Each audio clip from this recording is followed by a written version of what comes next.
Hello, my dear friends. You're on the Military Summary channel, and today we will discuss the situation in Ukraine on the 30th of November. Today we have a lot of very interesting updates, so let's start. But before we start, I would like to remind you one more time that around 3 weeks ago we discussed one important topic: a big grain deal between Russian Federation and the United States of America. And if you remember, 3 weeks or maybe 4 weeks ago, I told you that one of the requests or one of the paragraphs from the Western countries, according to that big deal, was that the Russians should leave Kherson and this bank of the river. If you remember, we discussed this many times. And 3 or 4 weeks ago, I told you that the Russians, after the Russians left this bank of the river, I told you that I wouldn't be surprised if the next 2 or 3 weeks we are going to see a lot of towns that would be left by the Ukrainians. And these days we see this picture that Ukrainians are leaving the towns on the Bakhmut front line. If we take a look at the Russian sources map, you're going to see that this map has been updated one more time.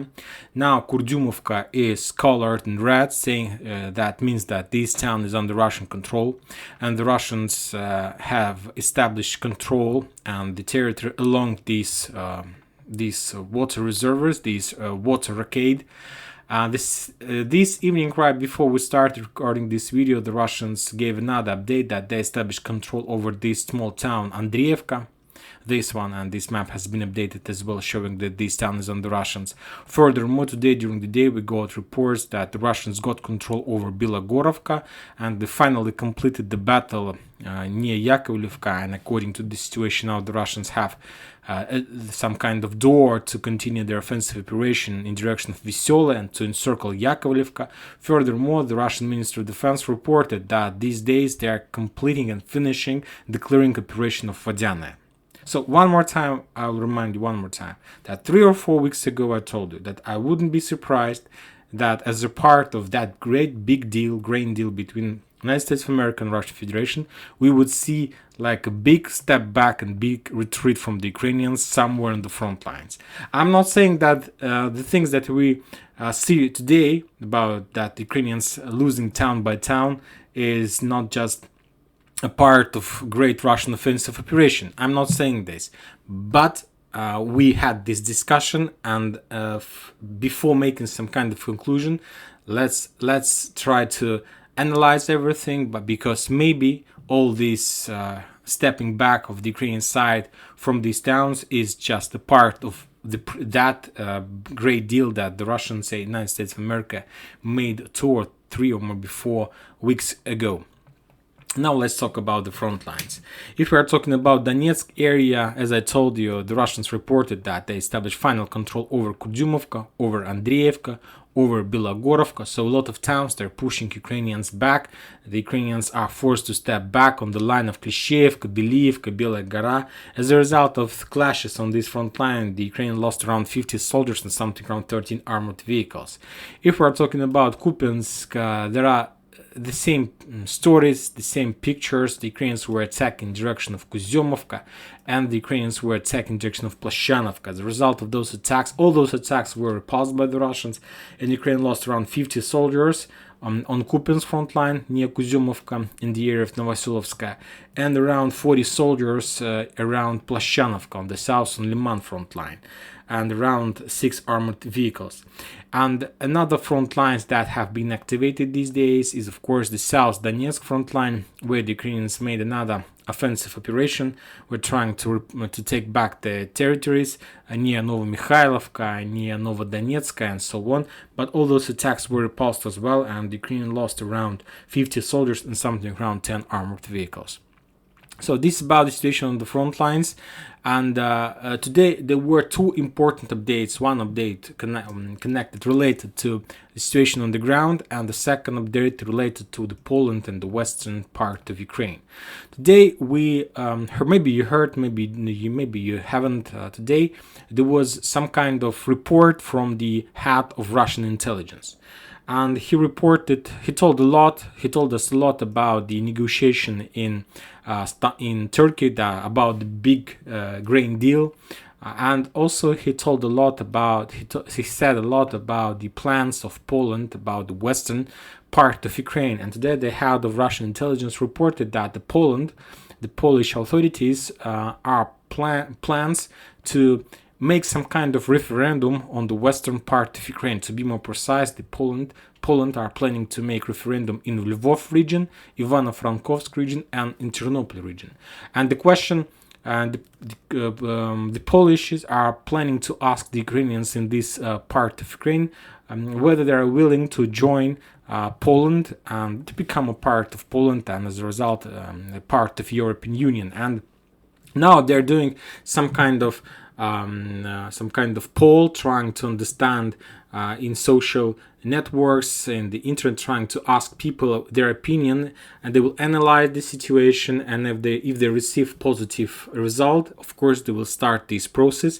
But the most interesting question, if you take a look at this map, you're gonna see that there are at least 5 regions in this area: Lvov, Ternopil, Ivano-Frankivsk, Chernihiv, and Uzhhorod.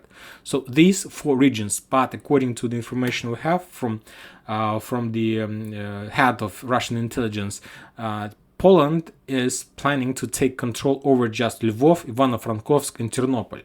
And the question is, it's not very good from geographical perspective if we're talking about, let's say, Uzhhorod, because in this case Uzhhorod will be cut from the mainland of Ukraine by the Poland land. I will tell you, if we're talking about the western part of Ukraine, about these 5 regions, all these 5 regions used to be a part of completely different countries. If we're talking about Lvov, Ivano-Frankivsk, and Ternopil, these areas were the part of Poland. But if we're talking about Uzhhorod, this area, the farthest region in Ukraine, this area belonged to Hungary. So I believe that maybe if Poland are planning to take control over these territories, maybe the Hungary are planning to take control over Uzhhorod. Furthermore, these days we got more and more reports from the Hungary authorities about the rights of Hungarian on the territory of this region. That Ukrainians first they need to restore the rights of the civilians in this area. Furthermore, if Ukrainians want to join European Union or the NATO, first of all the Ukrainians need to solve the issues with the Hungary about this region. So as you can see, some waves are coming from this area as well. And if we're talking about Chernovtsi, this part, this area used to be a part of Romania. So I believe that if Poland are planning to take Lvov, Ivano-Frankivsk, Ternopil, Hungary is planning to take Uzhhorod, I believe that Chernovtsi will become a part of Romania. So today, the head of Russian intelligence was talking about this situation and these plans of Western countries about further splitting of Ukraine into different countries, regions, and so on. This is the first interesting update. The second interesting update on the ground we got from Toretsk, from this town. I paid a lot of attention to this town during the previous videos because I told it that most of the Russian military experts are saying that the Russians will try to develop their offensive operation from Kurdyumovka, Andreevka, Bridgehead in direction of Klishchevka, and after that maybe the Russians will try to develop offensive operation in direction of Ivanovskaya. I told you yesterday and told you before is that I don't believe this. It's highly unlikely that the Russians are going to do this because in this case they're going to have a lot of losses. The only reason why the Russians can start such development is there are few reasons why the Russians can do this. The first one, if they don't want to count their losses and they will just try to penetrate these defense orders to take Ivanovskaya, no matter the losses. This is the first reason. The second reason, if Bakhmut is a part of the great deal that we discussed at the beginning of this video, and maybe the Ukrainians are planning to leave this town according to the agreements, and the Russians will make some kind of, let's say, offensive, some kind of movie for media that they're doing an offensive operation. As a result of that attack, the Ukrainians would be forced to step back and something like this. The second reason, and that's it, there are no more reasons to attack in direction of Ivanovskaya, just if the Russians don't count their losses or if this is a part of great big deal. I told you my projection was that the Russians will try to turn to the south to take Toretsk. And these videos, these days, we talk a lot about the block by the name of village, by the name of Druzhba and Dachne, this area. And my projection was that the Russians might go in this direction to take control over these towns, and the main reason why they can do this is because of it is much more easy to attack this area than to develop their offensive operation in this artillery back between all these towns, between all these fortification, where the Russians will be reduced immediately and very easily. So I told you that the Russians will try to develop a direction in this area. First of all, this is not so. If we compare this operation is much easier. Furthermore, if you take a look at the fortifications, if the Russians are able, these blue lines, if the Russians are able, let's say, to cross these water reservoirs somewhere here, this water recade, to cross this area somewhere here, and to attack this village Druzhba from the north, believe me, all the fortification on the south from this area will be collapsed automatically, and the Ukrainians will be forced to step back.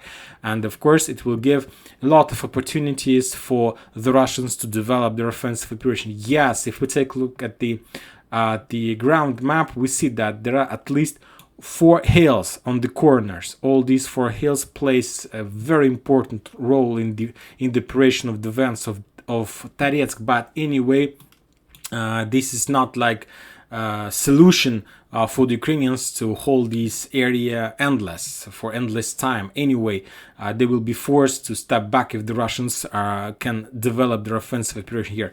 And the most important thing about this operation, if the Russians are able to take this village Druzhba and Delivka, then the Russians will be able to start their development process of their bridgehead in direction of New York agglomeration.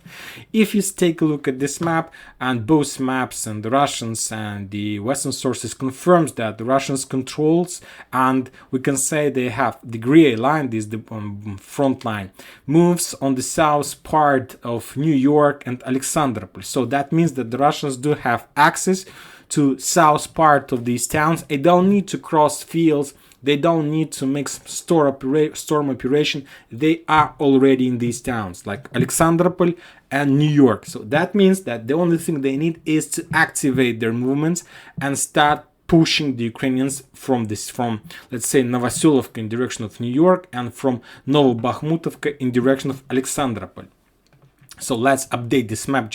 I'll try to show you the directions that the Russians might use in this operation. The first one from, let's say, Verkhnektoretsk, New York, and the second one from Novobakhmutka, Alexandropol, and after that, further to the north, Valentinovka. So this might be a possible direction of the Russians' attacks. And if the Russians are able to take these small towns, because these towns is less than Bakhmut, less fortified, there are no water barriers like rivers that you need to cross. These streets is not so wide. This just a very big village with small buildings. It's not an difficult job to ruin these buildings. Anyway, to attack New York is much easier than to attack Bakhmut. Furthermore, Bakhmut is very far from the mainland, we can say. And if we're talking about New York, Gorlovka is very close to this town, and the Russians are able to pin down the Ukrainians. Furthermore, if you take a look at this area, the Russians have the same landfills to control the Ukrainian movements and so on. So if the Russians are able to get this river, to move to develop their offensive operation in direction like along this Zalizna river, so let's update this map. And believe me, the Russians are able to do this. So if the Russians are able to establish control, something like this, over this territory, we're gonna see one important picture. We're gonna see that New York and Toretsk agglomeration appears in a cauldron. This is a real classical cauldron. Yes, we see that there are still some roads that moves to this sound, like the road T0516, this one, another road, this local road. But believe me, all these roads can be cut by the Russians using just the artillery fire. So this is going to be a cauldron. and this is going to be a classic cauldron, and the Ukrainians won't be able to hold this town for a very long time, no matter that they have some landfills on the corners of this area that they can use to spot the Russians, to pin them down, to follow their movements and so on. Anyway, this town is going to fall if the Russians are able to take New York, and the Russians are able to take New York because it's much more easier to take this town in comparison with Bakhmut. Bakhmut is well prepared. I'm not sure that it's... And furthermore, if we compare this configuration of the front line and this one, yes, we know that the Russians developed their offensive operation in the south, that there are very heavy clashes now for Klishchevka, for the south part of Opotne. But even if the Russians got control of Klishchevka, what next? To cross the fields in direction of Ivanovska, it's a suicide operation. All these fields are mined. I don't believe that the Russians will go to the north. The only thing that they can do on this front line is just to develop their positions. Yes, of course, if the Russians take control over Klishchevka, over this area, let's say, something, if they are able to establish something like this, of course their position will be very good, much better than they used to have before, and from this perspective they will be able to cut this road, to establish control over this road and so on. Very good, but nothing more, no square meter more in direction of Chasiv Yar and Bakhmut. It will be a suicide operation with the heavy losses. Furthermore, if we take a look at Bakhmut, we see that even if the Russians establish control over this road, at least we have this area, let's say from Krasnogora to Chasiv Yar, this, let's say, is a half circled, of completely secured area. This is completely secured area that Ukrainians are able to use to supply, support, for rotation process, for everything they want to support Bakhmut in this battle. And if we compare this situation with Toretsk-New York agglomeration, this is completely different situation. There are no roads to support this town, because if the Russians get control over this area, this town will be encircled immediately. And there would be no chances to supply this area. If we take a look about this area, let's say, yes, the Ukrainians can use, but there are local roads, and in February, in March, in January, and I'm talking about the period when we are going to see the battle for these areas, January and February, it's not a very good thing to use this place because of mood, because of fields, because of water, because all these factors. So the only way to support this town is these two roads, and they will be under fire control. Furthermore, if we're talking about Bakhmut, if the Russians want to at least some success, to be successful, not to lose soldiers, and to have like plan that, or to idea that everything will be fine, first they need to solve the issue with Podgorodnya. Yes, during the previous videos we saw a lot of videos and updates that the Russians got control over this territory, but for now we don't see these improvements on the map. The Russian sources map, there are no maps in the world that shows that the Russians got control of Podgorodnya, over this small block. And if the Russians are able to develop their offensive operation in this area and take control, of course, they will a little bit ease their job, because from this area they will be able to cut at least this logistic cross, and they will be able to maybe to cut this logistic cross. So with this, they will be able to reduce supply and support roads, but not physically, just with artillery fire. Furthermore, the Ukrainians will have possibility to do the same thing and to pin down the Russians in this area. So, and even if the Russians control Podgorodnya, to be completely on the safe side and to be like 90% sure that they are able to achieve success in Bakhmut after Podgorodnya, they need to develop their offensive operation to the south, to this, let's say, northeast blocks of Bakhmut. So then, after Podgorodnya, the Russians need to take control over this area.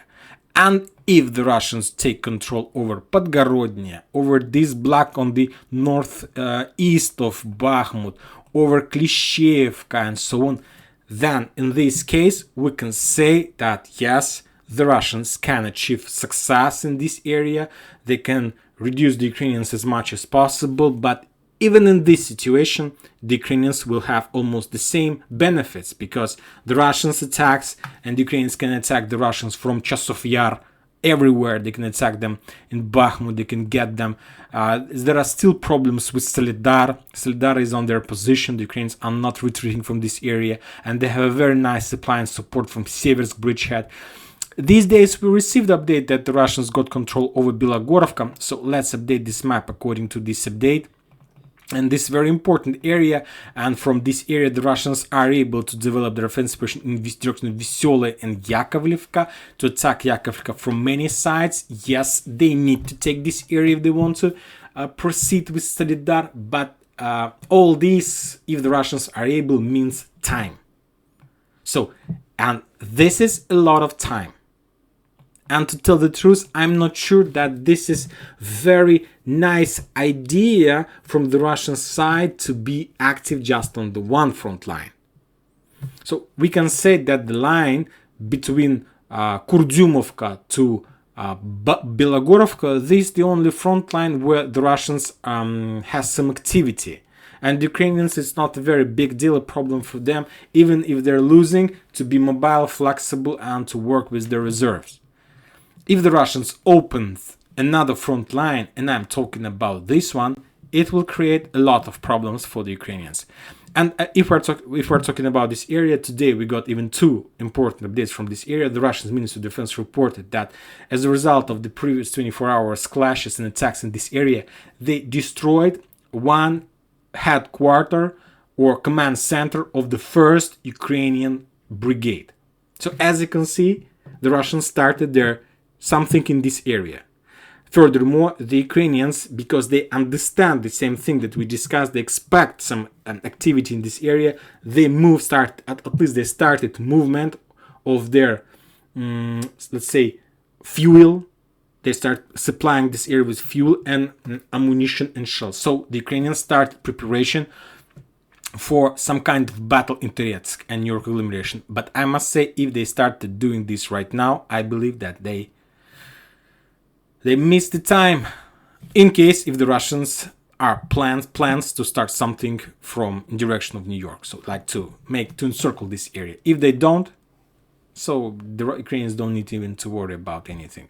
There would be very heavy clashes for Bakhmut. Anyway, the Ukrainians will be forced to step back from Bakhmut, but the question is what price the Russians are going to pay for this in this configuration of the front line. And that's it for today. Military Summary channel reminds you we condemn any violence in Ukraine. Thank you for watching. Subscribe to my channel, put your likes, join my Patreon, and have a good day. Bye bye.